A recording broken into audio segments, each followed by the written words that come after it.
નમસ્કાર મિત્રો, આજે આપણે ગુજરાતી વિષયમાં ધોરણ 8 કાવ્ય 2 એક જ તે ચિનગારી કાવ્ય વિશે આપણે સમજ મેળવશું. તો મિત્રો, એક જ તે ચિનગારી એ પ્રાર્થના ગીત છે. પ્રાર્થના એટલે કોઈકની પાસે કંઈક પ્રાર્થના કરવી, યાચવું ઈશ્વરની પાસે, એવી વાત આ કાવ્યમાં કરેલી છે. કાવ્યનો પરિચય મેળવીએ એ પહેલા આપણે કવિ પરિચય મેળવીએ. તો કવિ પરિચય મેળવીએ તો સર્જક આ કાવ્યના કવિ છે હરિહર પ્રાણશંકર ભટ્ટ.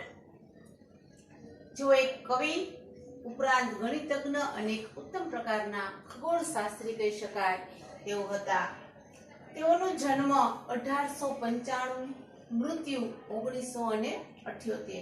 એના જન્મની તારીખ અહીં આપણને આપેલી નથી. તેઓનું વતન અમદાવાદ.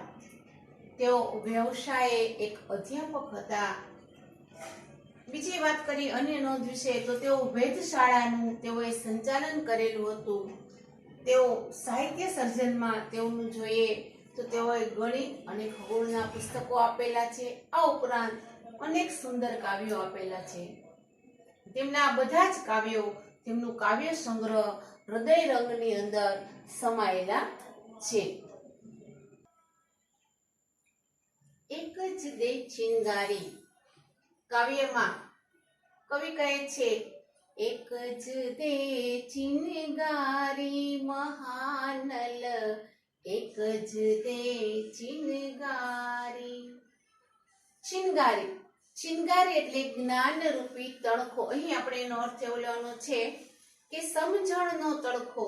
તણખો મહાનલ, મહાનલ એટલે અગ્નિ સ્વરૂપ ઈશ્વર, મહાન એવા અગ્નિ સ્વરૂપ દેવતા.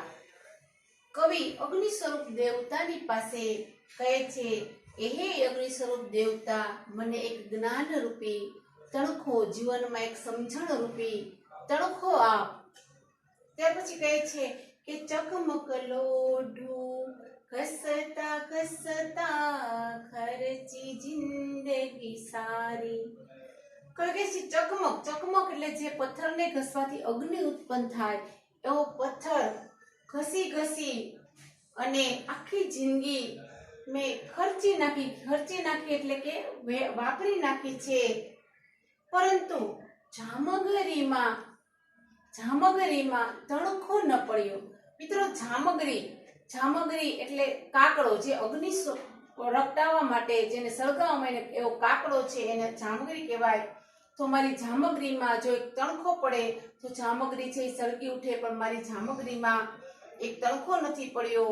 એટલે આ બધું જ કરવા છતાં ન ફળી મહેનત મારી મહેનત છે એ ફળી નથી. મહાનલ, એક જ દે ચિનગારી, એ વિશ્વ સ્વરૂપ ઈશ્વર દેવતા, મને એક જ્ઞાન રૂપી તણખો, એક સમજ રૂપી તણખો આપ. મિત્રો, તો આપણે આ પંક્તિ છે એના કેટલાક શબ્દાર્થો આપણે જોઈશું. તો ચિનગારી,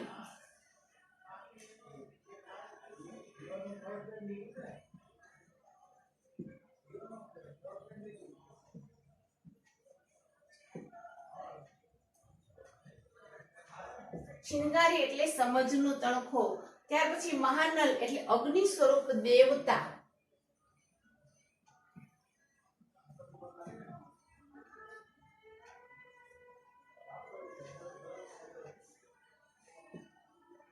અગ્નિ સ્વરૂપ દેવતા અને ઈશ્વર.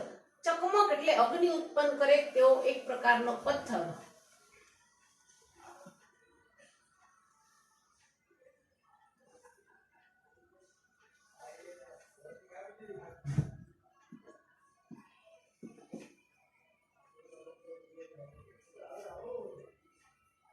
ખર્ચી, તળપદી ભાષાનો શબ્દ છે. ખર્ચી એટલે ખર્ચવી, વાપરવી.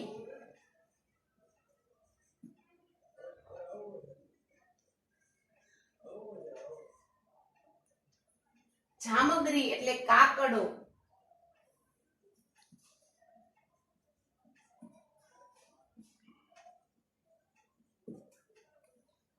મહેનત ન ફળવી એટલે મહેનત વ્યર્થ જવી.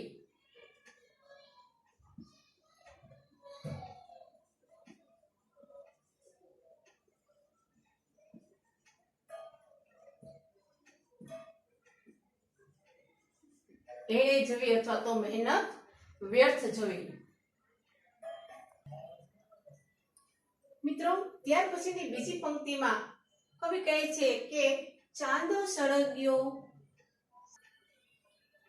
સળગી આભ અટારી, ના સળગી એક સગડી મારી, વાત વિપતની ભારી, મહાનલ એક જ દે ચિંગારી.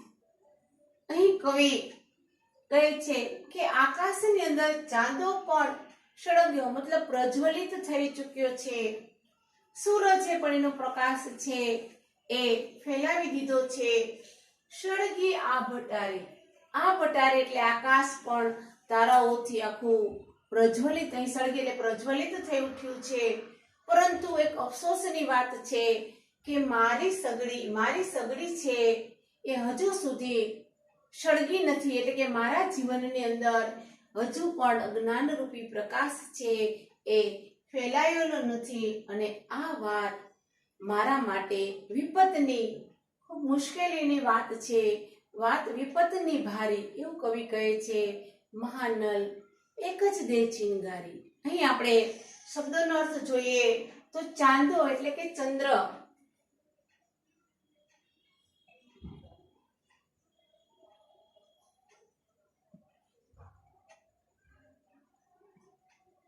સૂરજ એટલે કે સૂર્ય,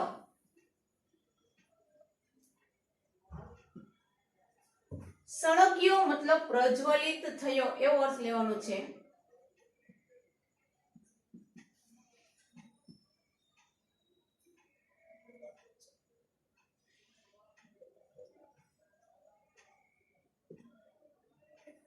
આભ અટારી એટલે તારાઓ સાથેનું આભ.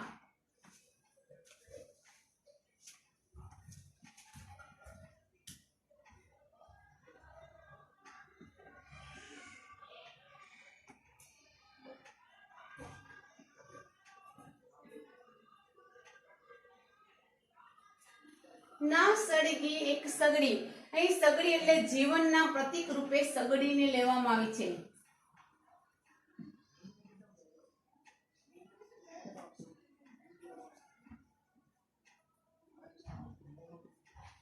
પ્રતીક રૂપે સગડીને લેવામાં આવી છે. વાત વિપત, વિપત એટલે મુશ્કેલી.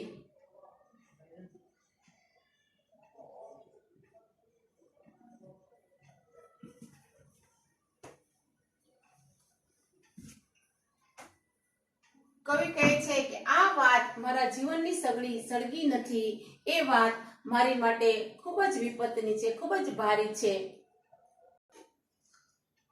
ત્યાર પછી આગળ કવિ કહે છે કે ઠંડીમાં મુજ કાયા થથરે, ખોટી ધીરજ મારી.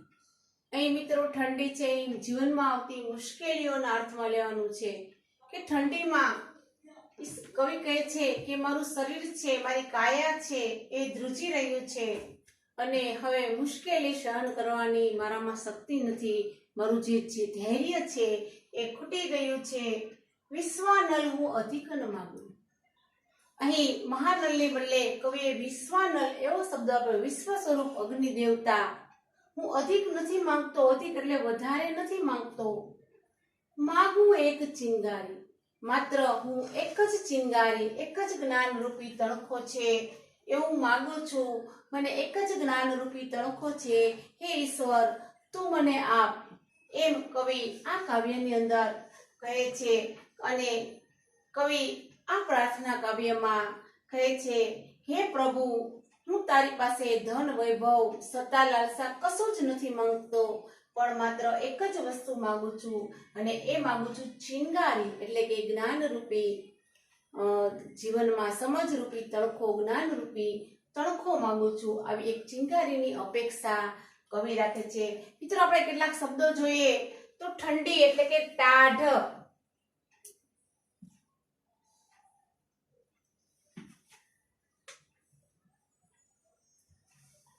મુજ એટલે મારી, કાયા એટલે શરીર,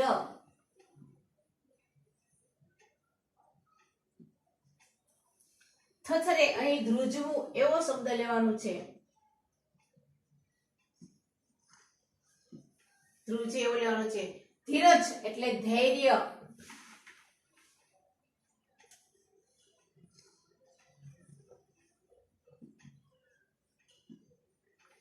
વિશ્વાનલ એટલે વિશ્વ સ્વરૂપ દેવતા.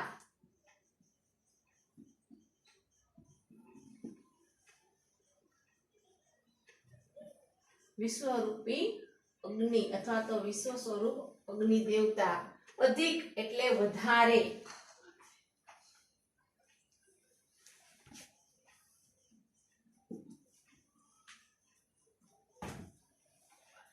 માગવું એટલે યાચવું, ઈચ્છવું. અહીં ઈચ્છવું એવું લેવું.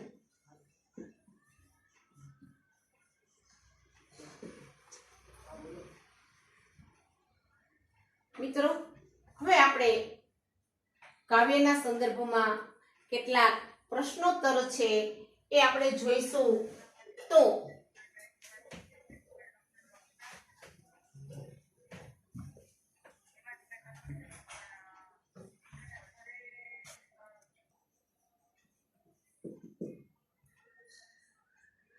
તો મિત્રો, હવે કેટલાક આપણે પ્રશ્નો જોઈએ કાવ્યના અનુસંધાને. તો કવિ ઈશ્વરની પાસે શું માંગે છે? તો કવિ ઈશ્વરની પાસે એક ચિંગારી માંગે છે.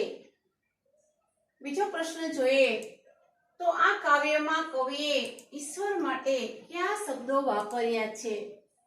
તો આ કાવ્યમાં કવિએ ઈશ્વર માટે વિશ્વાનલ અને મહાનલ એ શબ્દો વાપર્યા છે. ત્યાર પછી જોઈએ તો કવિએ પોતાની જિંદગી કઈ રીતે ખર્ચી નાખી? તો કવિએ પોતાની જિંદગી ચકમક લોઢું ઘસવામાં એટલે કે જીવનના વ્યર્થ કામોમાં પોતાની જિંદગી છે ખર્ચી નાખી છે. જીવન ખર્ચી નાખવું એટલે શું? તો વ્યર્થ કામોમાં જીવન પસાર કરવું એટલે જીવન ખર્ચી નાખવું. કવિ પોતાની મહેનત એળે ગઈ એમ સાથી કહે છે? તો કવિએ ચકમક લોઢું ઘસી અને જીવન પસાર કર્યું. સૂરજ અને ચાંદો સળગી ગયો પરંતુ કવિની જીવનરૂપી સગડીમાં એક પણ તણખો પડ્યો નથી. એટલે કવિ કહે છે કે મારી બધી જ મહેનત એળે એટલે કે નકામી ગઈ, વ્યર્થ ગઈ એવું કહે છે. તણખો ક્યાં ન પડ્યો? તો તણખો કવિની જીવનરૂપી સગડીમાં ન પડ્યો. ત્યાર પછી પ્રશ્નમાં કવિએ કે શું શું સળગ્યું? તો ચાંદો સળગ્યો, સૂરજ સળગ્યો અને આભ અટારી સળગી. મહેનત ન ફળવી એટલે શું? તો કામમાં સફળતા ન મળવી એટલે મહેનત ન ફળવી. કવિ કઈ બાબતને વિપતની ગણે છે? તો ચાંદો પણ પ્રજ્વલિત થઈ ગયો, સૂરજ પણ પ્રજ્વલિત થઈ ગયો, આભ અટારી પણ સળગી ગઈ, પરંતુ કવિના જીવનરૂપી સગડી છે એમાં તણખો ન પડ્યો એ બાબતને કવિ વિપતની ગણે છે. કવિની કાયા સાથી થથરે છે. કવિની કાયા ઠંડીથી એટલે કે જીવનમાં આવતી મુશ્કેલીઓથી થથરે છે.